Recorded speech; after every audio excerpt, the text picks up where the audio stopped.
we talked about OJ coming down in weight from the 205 weight class to fight Pequin. Pequin also cutting a bit, and like you said, certainly the bigger build from Pequin. So it's one of those more solid versus a bigger build, and you can see OJ immediately trying to use that weight to his advantage, driving Pequin up against the cage. Well, those big legs that fill out the shorts of Riley Pequin are used for kicking, and Riley Pequin has ability to have some very big kicks, so it's no surprise that Brent Auger just takes away that game by getting in really close, but not in a very good position here in between the legs of Riley Pequin, especially with that arm to the outside.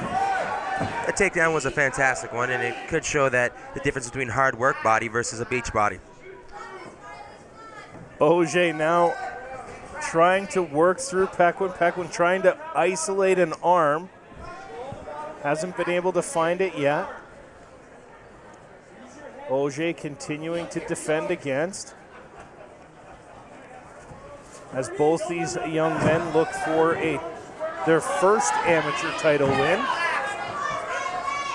And again, trying to drive through, but Pequin doing a good job of holding him down, trying to isolate that arm, and now Auger works his way into Pequin's guard. It's 5 3-minute rounds here, so again, especially with these heavier weights, these guys need to make sure they're managing their energy system throughout the entirety of the fight.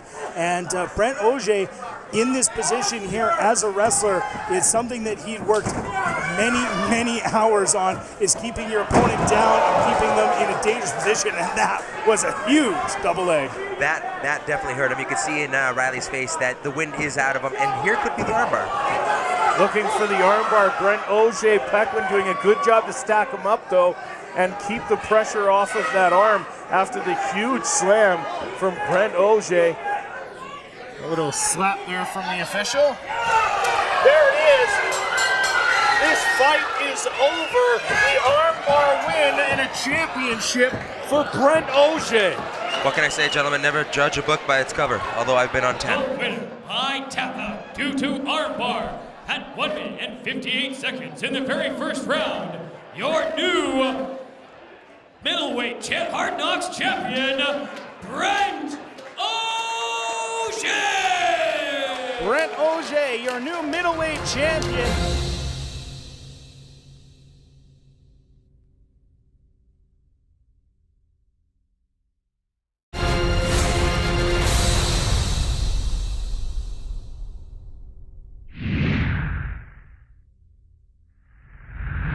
Our main event of the evening is Sergey Yuskevich coming out of the red corner in the black shorts. The black and white trunks for Joel Powell out of the blue corner. The title is on the line here as we get set to award our title belt to one of these two fighters. As many as 5-minute rounds on the schedule.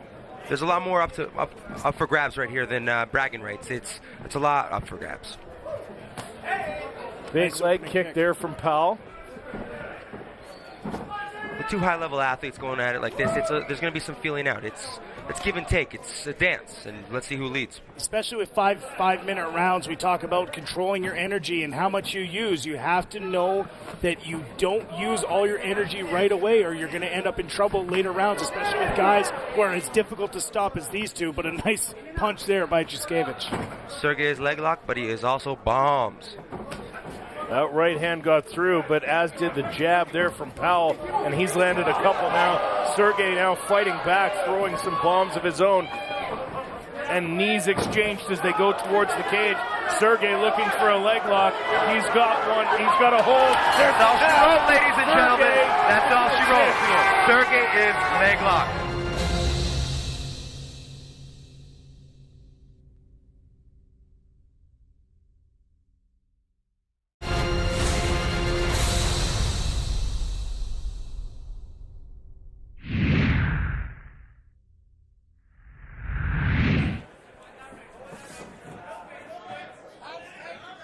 Fitzsimmons giving space, nice leg kick, being able to find the range. Fitzsimmons a lot taller, he's 4 inches taller. He's got a pretty good reach, and we know he can punch, but that's a scary looking combination there from Tyler Jackson.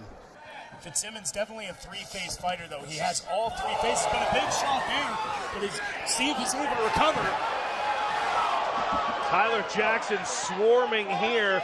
Fitzsimmons rocked by the right hand. Jackson caught him right on the chin, Elias. Yes, and it seems that his chin is not up to par at this moment, but he's getting time to hold Jackson and basically just get his bearings, and that's what he's doing right now. Well, you can catch anybody on the off button. It doesn't matter where it is. If you hit them in the right spot, they're going to go down. But credit to Fitzsimmons for toughing this one out. And this almost looks like a replay of our main event from the last event. There's a lot of blood there. This fight is over. Tyler Jackson dominates Sean Fitzsimmons and puts him to bed. The winner by TKO referee stoppage due to unanswered blows at 1 minute and 14 seconds in the very first round. In the blue corner, Tyler TNT Jackson.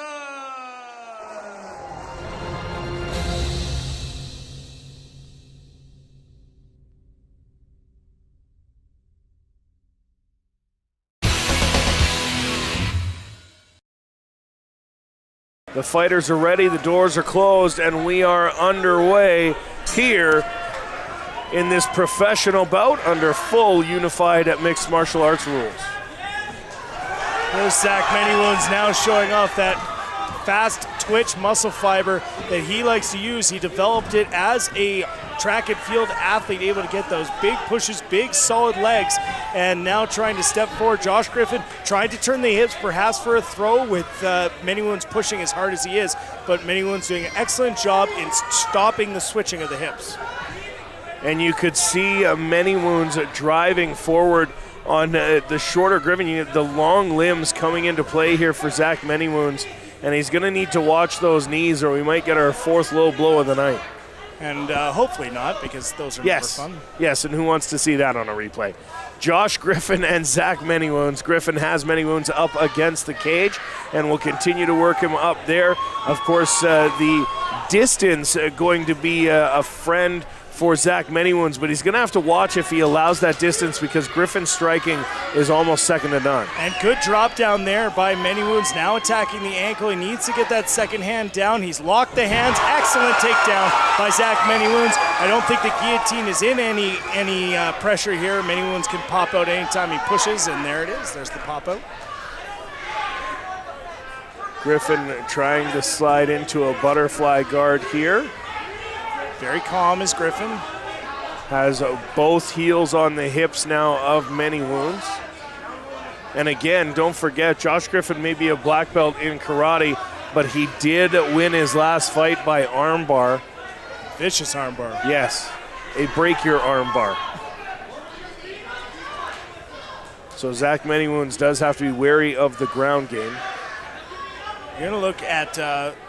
You look at the butterfly guard and the pushing away of the hips by Josh Griffin. You need those legs, even on the ground, to be able to give yourself a good base to land, a good solid strike. So good job by Griffin by pushing away, and he's sticking out his tongue there. Pretty dangerous if he took a shot to the jaw at that point. Here's an attack on the arm. It's a Kimura attempt. And again, using that Kimura for the switch as opposed to the actual technique. And now taking the back is Josh Griffin. We've seen this before earlier on in the fight between Devin Smith and Phil Towler. And Phil Towler was able to take this position and win with it. But attacking the hands and doing a good job defending right now is Zach Manywounds. Two hooks in now for Griffin. And he's got the back of Zach Manywounds. Manywounds in trouble here as Griffin on top, and he'll be working for that guillotine choke and trying to grab the other hand. Now he's got it, hits under the neck. Manywounds is going to be in trouble here. He's throwing punches, but not much behind him. His hand is up. That was almost a tap, Jeremy. That hand went up and came down and touched the mat, but only once. And so Manywounds survives to keep fighting out of this hold, but a minute 50 left for Josh Griffin to squeeze. And there's the tap. Josh Griffin, your winner, as Zach Manywounds falls to a rear naked choke. And a big choke there by Josh Griffin, and able to secure that position by coming off, using the Kimura to get the sweep, and then when the sweep is countered, slipping to the back. That's two fighters that have used that technique tonight, and an excellent work by Josh Griffin.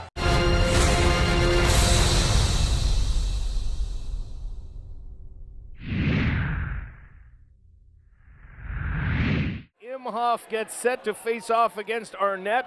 Blue corner, blue trunks for Imhoff. Black shorts out of the red corner for Jesse Arnett. Jeremy, the one thing Jesse Arnett told me to watch for in this fight is his much improved striking. Has been spending a lot of time figuring out how to land punches. Well, and that's what wrestlers really need to add to their game, is the ability to punch to set up their wrestling. And no touch of the gloves here from these two guys in our first pro fight of the night. That's very true, and especially as a southpaw, there's nothing more dangerous than a southpaw that knows how to actually strike. And that's the difference between a wrestler who can box, kick, and punch. We talked to Imhoff in that pre-fight video. Jeremy mentioned that he figured Arnett would be shooting in for it, but it looks like Jesse waiting for his opportunity and very quickly transitions into side control. Speed of those transitions is what he has been known for in his 4 victories. We've only seen him victorious once here, and he does have a choke in here. It is a Darce choke. It looks really tight, and Adam Imhoff trying to escape here, but it's tight. There is the tap. Fast finish by Jesse Arnett. Even that Warbeard fell short tonight. Jesse Arnett gets in there, said it was 3 years to the day since he got to talk to me center of the cage last, and he expected to do it again tonight. He does so, securing the Darce choke victory. The winner by tap out due to Darce choke at 56 seconds in the very first round. In the right corner, Jesse